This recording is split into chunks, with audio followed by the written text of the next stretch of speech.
I think you'll be interested to hear about a view of our supply chain issues from the Peak Shipping Association. We've heard a lot about supply chain problems in the last, couple of years really, due to the pandemic. People waiting months and months for goods to come from overseas, lounges, chairs, small pieces of electronics, all kinds of different types of goods that have been held up for one reason or another. But now a larger issue has emerged, and that is due to the war in Ukraine and ongoing tensions with China. There are real concerns that Australia could be facing a national emergency when it comes to supply chain disruptions due to our heavy reliance on foreign-owned ships to bring cargo into the country. You might be surprised to hear that more than 90% of our trade is done by sea and that we're completely reliant on foreign-owned ships to bring this cargo in. Here's Tim Barrett talking about it a little earlier this morning. He's a former Chief of Navy and he's on the board of the Maritime Industries of Australia. Shipping fleets that other nations own are being reduced because of restrictions placed on shipping because they're either Russian crude or they're operating to the Ukraine. That indirectly affects us because there are less ships in the market to be able to deliver goods to us. Tim Barrett, and he's called the number of Australian-owned ships. He's saying that there's just 9 and that's going to fall to, it's going to fall to just 9 ships in Australia this year, compared to about 100 in the 1980s. So what does it mean? Let's talk to Paul Zalai. He's the Director of the Australian Peak Shippers Association and also the Freight and Trade Alliance, which is Australia's leading representative body for the international supply chain. Paul Zalai, good morning. Oh, good morning, Cassie. Good to speak to you again. Yeah, because this is an ongoing problem and we've spoken about different aspects over the last couple of years. But this, I hadn't realised about the extent to which we've allowed our fleet to go offshore, so to speak. Yeah, look, it's been an evolution over, a few decades, really. The last of our international containerised shipping lines that we had was the Australian National Line, ANL, which probably about 20 years ago now was sold off to the French. And probably at the time it just wasn't a profitable entity. It just wasn't operating well. And it seemed like a logical progression to basically offload it and allow it to be a part of alliances where there's greater volumes and economies of scale. Whether that comes back to haunt us, only time will tell. But yeah, as you said, the last couple of years have been crazy with the pandemic. Now with the war in Eastern Europe and supply chains have been really badly affected. Who knows what next? As you said, the geopolitical tensions with China and others, it is a pretty scary time, and a lot of the things that we take for granted and have taken for granted up until really the pandemic, we need to have a serious look at going forward. Gee, I remember as a kid being in the city and walking past A&L House. Is it on Kent Street or something? I'm just trying to think what street it's on. It might still be there, called that, but not operating at. This was a huge part of our trade and export with the rest of the world. It's hard to imagine that we don't own ships like that anymore. We don't have an industry like that. We've let it go because of, I guess, globalisation. The logic being, if it's cheaper to get someone else to do it, that's going to be better for our exporters and importers overall. But we've let something else go. Yeah, look, you're right, Cassie. And really, like I said, up until recently, our importers and exporters have been doing very well. Freight rates were extremely low. It could be argued almost too low. And some of the shipping lines actually went bankrupt. We had Hanjin, you may remember a few years ago, got bankrupt, and we had cargo stranded at sea, had ships stranded at sea. But those surviving shipping lines have gone from strength to strength.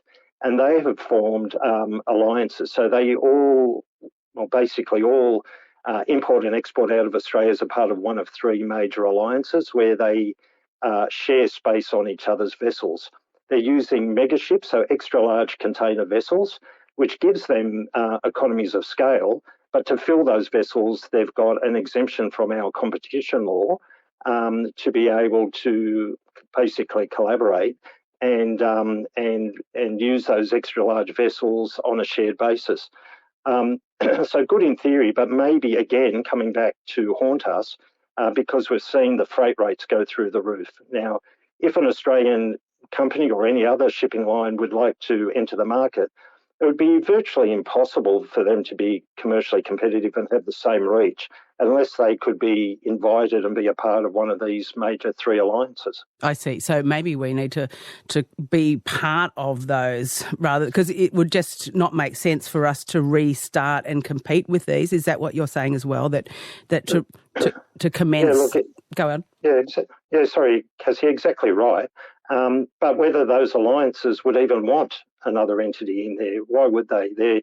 They've got a very strong position now. They're reporting profits that just weren't imaginable a few years ago. Each are reporting multi-billion-dollar profits, and they're controlling the volume and controlling international trade. And very, very hard. Like, we're all for open market, but it's very hard for new entrants to come in and be competitive and to bring down those rates. So I imagine things will settle down, hopefully, over time, and the supply and demand equation will level out and we will see some benefits. But I think we're going to be in for... I don't think it'll ever return to back where it was. I don't think the international shipping lines will allow that. They will control the market and make sure that they still remain very profitable. Yes, yeah, I'm thinking, that horse is bolted, or, without wanting to make light of it, that ship has sailed. That's already over. Okay, well, let's talk about right now and the situation. Firstly, let's talk about Ukraine and how that might be affecting shipping to and from Australia. Look, we haven't seen any particular impacts at the moment. Obviously, there's sanctions which apply, but that's more of a compliance matter for the importer-exporter in dealing with goods that may have some Russian origin. So that's a level of complexity. The actual shipping hasn't adversely affected Australia yet. The bigger things that have affected us are still the hangover from the pandemic. And we've got massive congestion at different ports around the world, particularly off the US, which, really are struggling to handle volumes. And I think as of this week, we've got something like 47 container ships just sitting off the west coast of the USA waiting to get served.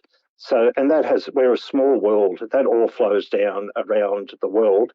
And we've got issues now in China as well with the lockdowns that they've got there. That might affect Yantian and other major ports there. Really, the Ukraine may be a significant issue going forward, but for now, we've got other pandemic-related issues that are still causing us the grief. Yes, and you've previously told us about the lack of, the containers. There's a scarcity of containers because of this pressure on ports, meaning that ships are unloading their cargo, but they don't have time to pick up the empty containers, which they normally do, and move them around the world to wherever their next destination is. They just have to turn around and get out and head to their next spot. They don't even have the hours that it might take to load these empties on. So I can see how it creates a logjam down the whole system. But back to Tim Barrett, who's the former Chief of the Navy and who's on the board of Maritime Industries Australia, who we heard a little bit of earlier. He believes that there could also be a risk because many international ships are Russian-owned and also Russian-crewed. Do you think that could be an issue that might start to bite? Look, Tim may well be right. We haven't seen those impacts yet, and it will be interesting to see how the different shipping lines will manage their seafarers. But the other point that Myall made, the association that you referred to, is a significant concern as well. To the 9 vessels that we've got, 6 of them, I understand, are servicing the Tasmanian to the mainland trade. We've got 3 others that are cement carriers, and then we've got 4 more doing LNG, which I understand will be phased out by the end of 2024. So as Tim mentioned, that will leave us with 9 shipping lines or services in Australia. What we really need is a significant review of all of this, a bit of a shake-up. Again, if we're going to have an Australian fleet, with the federal opposition's talking about possibly having a strategic fleet or a sovereign fleet, not quite sure how that would work or what it would look like. But what we do need is a level playing field. So at the moment, a lot of these international foreign-owned shipping lines, they pay very little corporate tax in their home country. Whereas you compare that to a shipping line that would establish here, and they would have to pay the standard corporate tax rate, or whatever that is, 28.5% to 30%. So straight away, you're at a very difficult situation. And again, we've spoken to the Shadow Ministry, tried to find out a bit more about their plans about a strategic fleet. And I think at this stage, they're just keeping the concept open. They've committed to putting together a working group to have a look at the different options. It won't be easy. Whichever way they go, there's going to be a high level of complexity. But something really does need to be at least given due consideration, because some of the things that we took for granted, we've really got to have a serious look at it going forward, because as we all know, we are in a crazy world and things aren't like they used to be. Yeah, it's certainly true, and it's happening very quickly. And, I guess there's also the looming issues with China as well as a trading partner, but also as a huge element in the global shipping trade.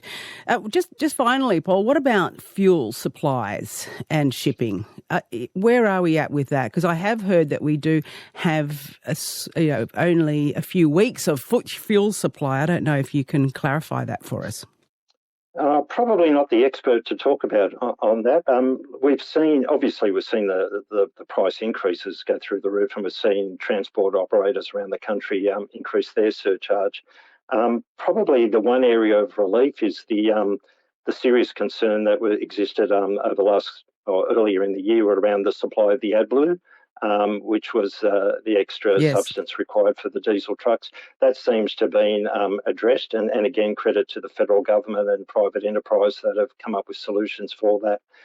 But that took away a big immediate threat. But yeah, hopefully our fuel supplies will be good. If not, then we are really in a serious issue.